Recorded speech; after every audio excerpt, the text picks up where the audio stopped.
Right. మరి ఇప్పుడు మనం ఆంధ్రప్రదేశ్ వెళ్దాం. ఏపీ కేబినెట్ కీలక నిర్ణయాలను తీసుకుంది. 21 అంశాలకు మంత్రివర్గం ఆమోదముద్ర వేసింది. నామినేటెడ్ పదవుల్లో బీసీలకు 34% రిజర్వేషన్లు కల్పించాలని కేబినెట్ నిర్ణయం తీసుకుంది.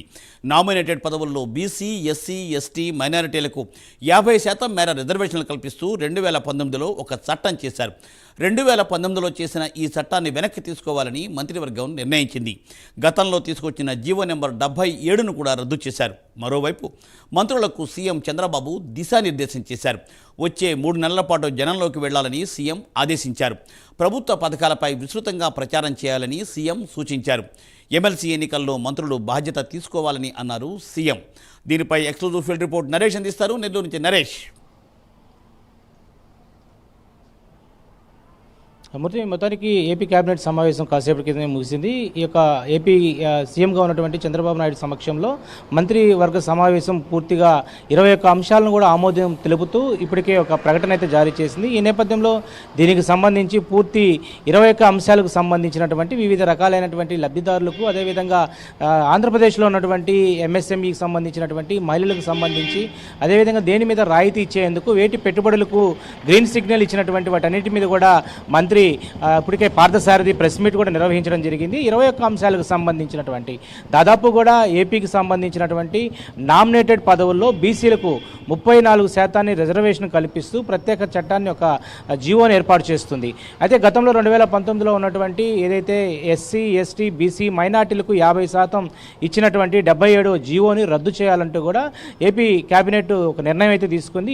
ఈ నేపథ్యంలోనే రాబోయేటువంటి రోజుల్లో గత ప్రభుత్వం కంటే ముందు తెలుగుదేశం ప్రభుత్వంలో ఎలాంటి నియమ నిబంధనలు ఉన్నాయో, ఎలాంటి వెసులుబాటు ఉన్నాయో వాటన్నిటిని కూడా పూర్తి స్థాయిలో కూడా ఇంప్లిమెంట్ చేసేందుకు కూడా ఏపీ ప్రభుత్వం అడుగులు ముందుకేస్తున్నట్టుగా తెలుస్తూ ఉంది. ఈ నేపథ్యంలోనే మంత్రి మండలికి సంబంధించినటువంటి దాదాపు కూడా ఈరోజు కేబినెట్ సమావేశంలో అనేక అంశాలను కూడా ప్రస్తావించింది. ప్రతిపాదించినటువంటి అనేక చట్టాలను కూడా సవరణలు చేసే దిశగా ముందుకెళ్ళినటువంటి పరిస్థితి కనపడింది.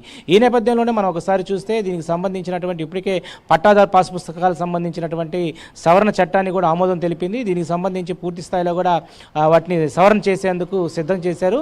ఇటు ప్రధానంగా ఏపీ నాలెడ్జ్కి సంబంధించినటువంటి సముదాయానికి 2025 పూర్తిగా ఒక భవనాన్ని పూర్తి చేయాలంటూ కూడా ఏపీ కేబినెట్ సమావేశంలో పూర్తిగా గ్రీన్ సిగ్నల్ వచ్చింది. అదేవిధంగా గతంలో పెండింగ్లో ఉన్నటువంటి నీరు చెట్టుకు సంబంధించినటువంటి బిల్లులు ఏదైతే ఉన్నాయో వాటన్నిటిని కూడా పూర్తి స్థాయిలో చెల్లించేందుకు కూడా గ్రీన్ సిగ్నల్ ఇచ్చినటువంటి పరిస్థితి కనపడతా ఉంది. మరి ఎంఎస్ఎంఈకి సంబంధించినటువంటి పెట్టుబడులు, పారిశ్రామికవేత్తలు ఎవరైతే ఉన్నారో దీంట్లో ఎంఎస్ఎంఈకి సంబంధించినటువంటి ఎస్సీ, ఎస్టీలకు ఎవరైతే మహిళా పారిశ్రామికవేత్తలు ఉన్నారో వారందరికీ కూడా ఒక వెసులుబాటు కల్పించేందుకు రాయితీ పద్ధతిలో పూర్తి స్థాయిలో కూడా ముందడుగులు వేస్తుంది. ఏపీ ప్రభుత్వం ఎంతో ప్రతిష్టాత్మకంగా తీసుకున్నటువంటి ఈ నిర్ణయాల పట్ల కూడా ఇప్పటికే పారిశ్రామికవేత్తలు ఎవరైతే ఉన్నారో ఎస్సీ, ఎస్టీలకు సంబంధించినటువంటి మహిళా పారిశ్రామికవేత్తలకు కూడా ఇది ఒక బృహత్మైనటువంటి ముఖ్య కార్యాచరణ అని చెప్పుకోవచ్చు. గత ప్రభుత్వంలో అనేక సవరణలు చేసినప్పటికి కూడా ఇటు ఎస్సీ, ఎస్టీకి సంబంధించినటువంటి మహిళా పారిశ్రామికవేత్తలు అయి ఉండొచ్చు, అదేవిధంగా దాదాపు అన్ని వర్గాలకు సంబంధించినటువంటి పారిశ్రామికవేత్తలకు ఇదొక చాలా భారమైనటువంటి పరిస్థితి అయితే ఉంది. సో వాటన్నిటిని కూడా ప్రస్తుతం సడలింపు చేస్తూ ఈ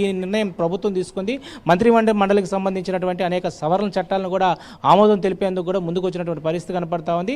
ఎంఎస్ఎంఈకి సంబంధించినటువంటి దాంట్లో పవర్ ప్రాజెక్ట్ కింద పవర్ ఏదైతే తారీఫ్ ఉంటుందో ఆ తారీఫ్ను కూడా తగ్గిస్తూ కొన్ని లక్షల యూనిట్ల వరకు గతంలో ఏదైతే 2 రూపీస్ ఉన్నాయో వాటన్నిటిని కూడా 1.5 రూపీస్ ఉన్నాయో వాటికి సంబంధించి కాస్త వ్యత్యాసం తీసుకువచ్చారు. ప్రధానంగా మహిళా పారిశ్రామికవేత్తలకు ఒక అనుకూలమైనటువంటి ఒక ఏదైతే ఒక ప్లాట్ఫామ్ను అయితే ఏపీ ప్రభుత్వం ముందుకు తీసుకెళ్లింది. ఈ నేపథ్యంలోనే ఏపీ కేబినెట్ సమావేశం 21 అంశాలను అయితే తీసుకువచ్చింది. ఏదైతే ఇప్పటి వరకు ఈ యొక్క 6 నెలల్లో మంత్రులు ఎలాంటి నిర్ణయాలు తీసుకున్నారు, ఎలా పరిగెత్తారో నా దగ్గర ఉంది. చంద్రబాబు నాయుడు ఏపీ సీఎం మంత్రులు ఉద్దేశించి కూడా మాట్లాడారు. విస్తృతంగా కూడా సంక్షేమ పథకాల పట్ల ప్రజల్లోకి తీసుకెళ్లాలా, వచ్చే 3 నెలల పాటు ఏదైతే ఇటు ఆంధ్రప్రదేశ్ వ్యాప్తంగా కూడా ప్రజల్లోకి మంత్రులు వెళ్లాలా, వాళ్ళ యొక్క పనితీరులు మారాలంటూ కూడా ఇటు మంత్రులకు కూడా ఒక దిశ నిర్దేశించిన పరిస్థితి కనపడతా ఉంది. అదేవిధంగా రాబోయేటువంటి ఎమ్మెల్సీ ఎన్నికలు ఒకవైపు ఉత్తరాంధ్రకు సంబంధించినటువంటి, అదేవిధంగా విజయవాడ, గుంటూరుకు సంబంధించినటువంటి ఇటు కొన్ని ప్రాంతాల్లో ఎమ్మెల్సీ టీచర్స్, ఉపాధ్యాయుల ఎన్నికలు జరగబోతున్నాయి. ఎమ్మెల్సీ ఎన్నికల్లో ఇన్ఛార్జ్ మంత్రులుగా ఎవరైతే ప్రకటిస్తారో వారు పూర్తి స్థాయిలో కూడా గెలుపును తమ భుజాలపై వేసుకొని ముందుకు నడపాలంటూ కూడా ఇటు చంద్రబాబు నాయుడు మాట్లాడడం జరిగింది. అదేవిధంగా ముఖ్యంగా కూడా ప్రజల్లోకి వెళ్ళేటువంటి తరుణంలో ఏదైతే మంత్రులు చాలా వరకు కూడా కొంతమంది వెనకబడి ఉన్నారు, ఉన్నారు, వెనకబడినటువంటి మంత్రులు ఎవరైతే ఉన్నారో వాళ్ళ పేర్లు చెప్పినప్పటికి కూడా వాళ్ళు ఇప్పటికైనా మార్చుకోవాలా. ఏదైతే సంక్షేమ పథకాల గురించి ప్రతినిత్యం కూడా ప్రజల్లోనే ఉండు విస్తృతంగా వాటన్నిటిని కూడా పూర్తి స్థాయిలో లబ్ధిదారులకు వెళ్తున్నాయా, లబ్ధిదారులు ఎలా ఫీల్ అవుతున్నారు, ఇటు ఒకవైపు ప్రతిపక్ష పార్టీకి సంబంధించినటువంటి జగన్ అయ్యుండొచ్చు, జగన్ అనుచరులు కొంతమంది మాజీ మంత్రులు, మాజీ ఎమ్మెల్యేలు ఇప్పటికే మీడియా సమావేశాలు ఏర్పరుస్తూ కూడా టార్గెట్ చేస్తున్నారు. వారి మీద ఎలా మాట్లాడాలా? కొంతమంది మంత్రులు ఇప్పటి వరకు కూడా ప్రెస్ మీట్లు నిర్వహించకపోవడం, నోరు మెదకపోవడంతో వాడందరికి కూడా ఇటు చురకలైతే వేసినట్టు పరిస్థితి కనపడుతోంది. మొత్తానికి 21 అంశాలతో ఏపీ కేబినెట్ తీసుకున్న నిర్ణయాలు పూర్తి స్థాయిలో కూడా వాటన్నిటిని ఇంప్లిమెంట్ చేసేందుకు అనేక పరిస్థితులు ముందుకు తీసుకెళ్లి మద్యానికి సంబంధించినటువంటి కొన్ని రేట్లను కూడా ఇప్పటి వరకు 10.5 ఉన్నటువంటి రేటు ఇటు దాన్ని 14.కి పెంచడంతో ఇటు మద్యానికి సంబంధించిన టెండర్ల యొక్క కొంతవరకు కూడా వ్యత్యాసం కనిపించింది. అదేవిధంగా ఏపీ పెట్టుబడులు రాబోయేటువంటి రోజుల్లో దాదాపు 400 కోట్లు సంబంధించినటువంటి 4,000 కోట్లు సంబంధించి దాదాపు పెట్టుబడుల విషయంలో అయ్యుండొచ్చు. మంత్రివర్గ ఏదైతే కేబినెట్ సమావేశంలో అన్నీ కూడా ఒక ఏదైతే సంక్షిప్తంగా కూడా మంత్రులతో మాట్లాడడం జరిగింది.